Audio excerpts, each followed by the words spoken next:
graça e a paz do Senhor, meu irmão. Hoje estamos novamente na coletânea de Salmos e hoje vamos estudar, comentar e ler sobre Salmos capítulo 2.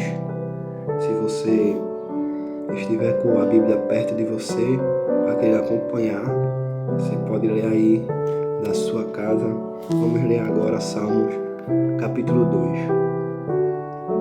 Porque se amotinam as gentes e os povos imaginam coisas sem valor.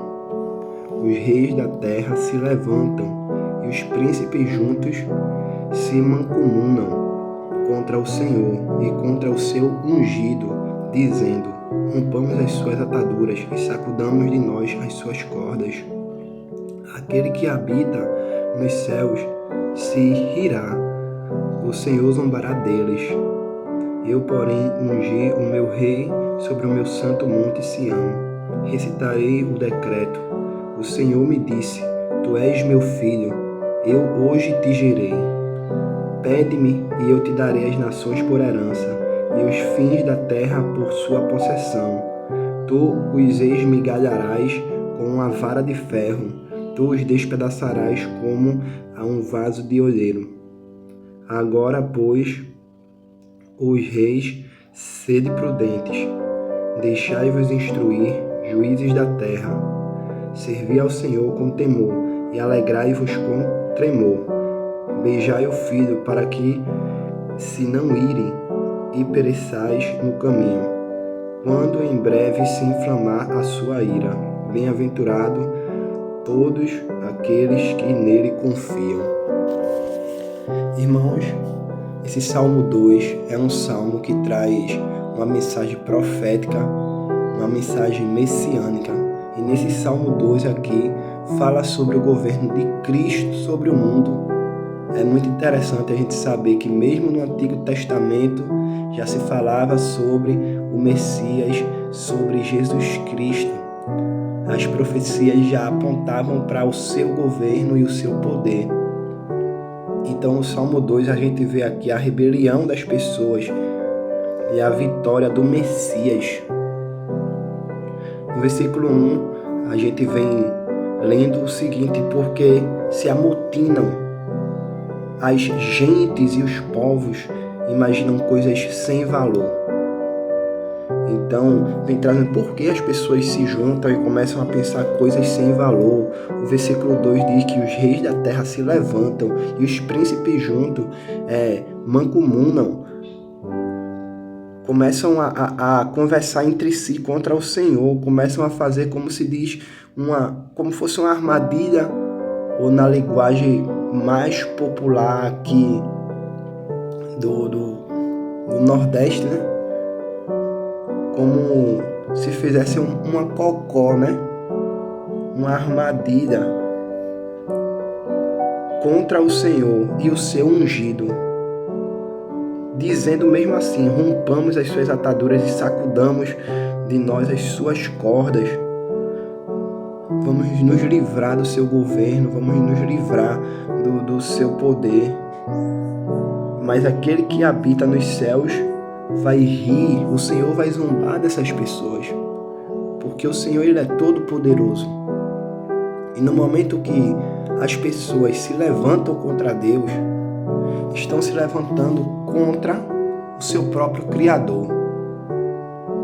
E certamente alguém que se levanta contra o seu próprio Criador está assinando um decreto de derrota, porque foi Deus que te criou. Da mesma forma que o oleiro, ele cria um vaso, ele também pode quebrar aquele vaso. Da mesma forma, ele pode fazer isso. Então, todo o poder está nas mãos daquele que criou.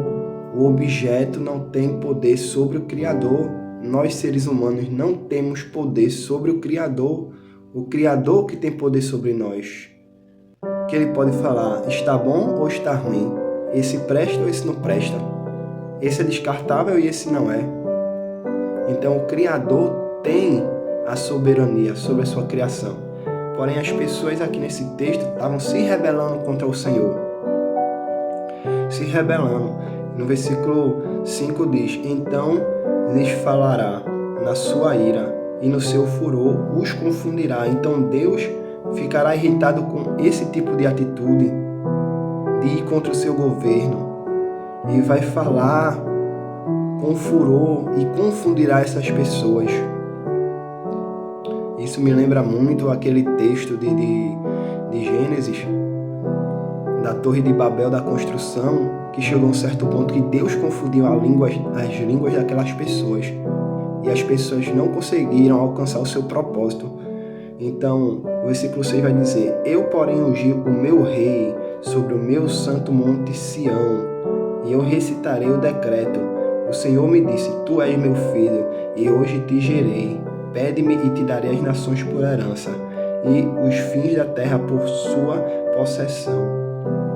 Então, Deus, ele ali gera o seu ungido, o seu filho.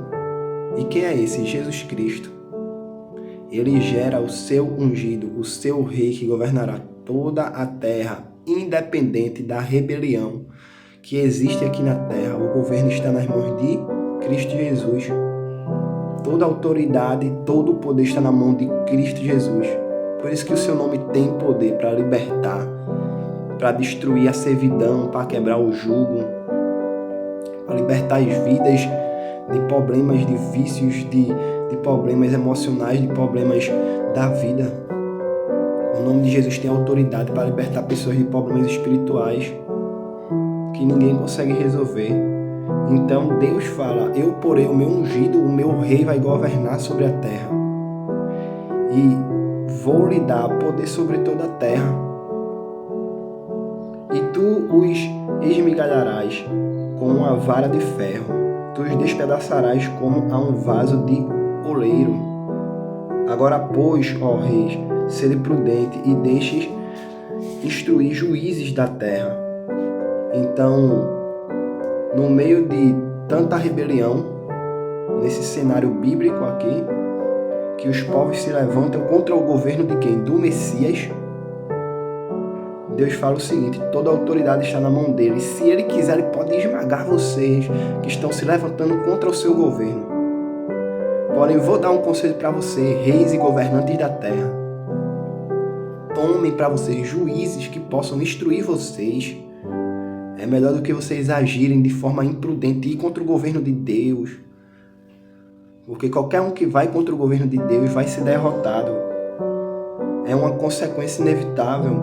E ele fala assim: então tomem juízes, pessoas que aconselhem vocês, para que vocês não se irem contra o Senhor. Servir o Senhor com temor e alegria. Vê o que Deus fala para os reis da terra, né, os presidentes desse mundo. Servir ao Senhor com alegria. Tenham temor, respeito por Ele. Não queiram ser mais que Deus. Beijai o Filho, para que, se não irem, e pereçais no caminho, quando em breve se inflamar sua ira. E bem-aventurado todos aqueles que nele confiam. Então Deus fala assim: prestigiem meu Filho, Jesus Cristo. Não vão contra o governo dele. Não tentem derrubar a palavra dele.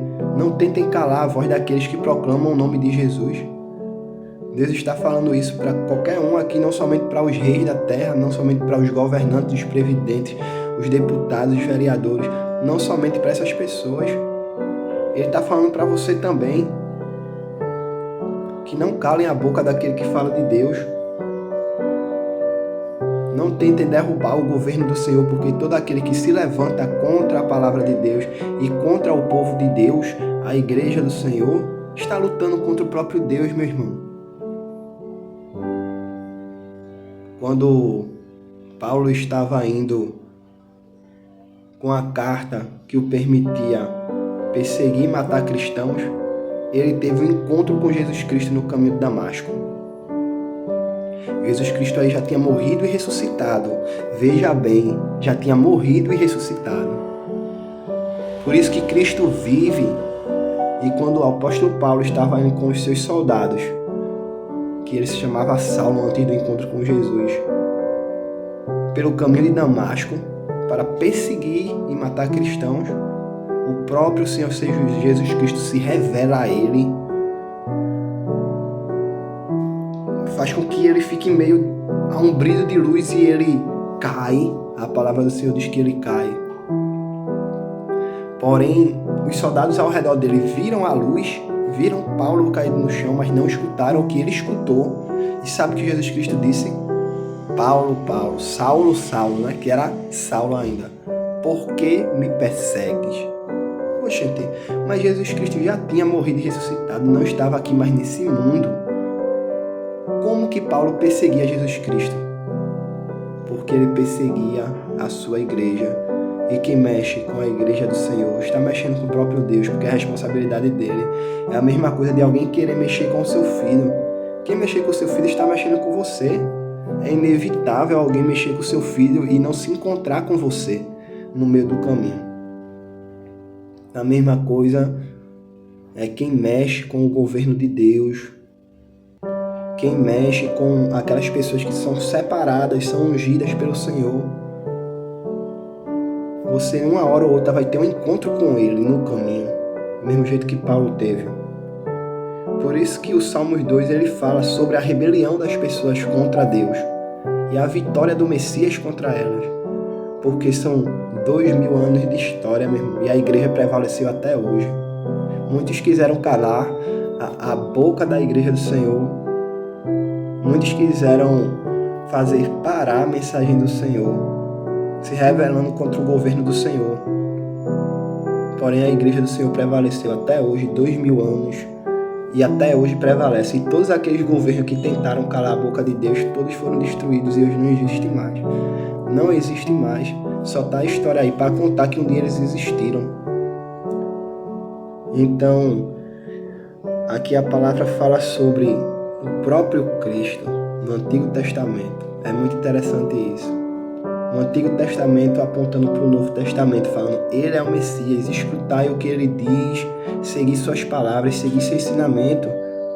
Então, meu irmão, que Deus abençoe sua vida, porque para você que é povo de Deus, para você que também é um mensageiro de Deus, para você que também crê em Deus, Deus tem essa promessa, essa proteção sobre tua vida, que o governo dele nunca acabará, e se você estiver do lado dele, também você nunca será destruído, porque a palavra do Senhor está sobre você. Deus abençoe sua vida. Esse é o Salmos 2, vamos nessa coletânea até o último Salmo. Vamos tentar fazer essa missão esse ano, acabar todo o livro de Salmos esse ano ainda. Esse é o Salmo 2. Deus abençoe sua vida, Deus abençoe a vida da sua família, que você seja uma pessoa iluminada pelo Senhor, e por onde você vá, que você tome posse dessa palavra, que você está do lado do Messias, de Jesus Cristo, que nada destruirá o seu governo e nada destruirá você, porque você é submisso a Ele. Deus abençoe sua vida, meu irmão. Você é um servo de Deus. Tome posse dessa vitória, tome posse desse título e siga em frente com ousadia. Amém.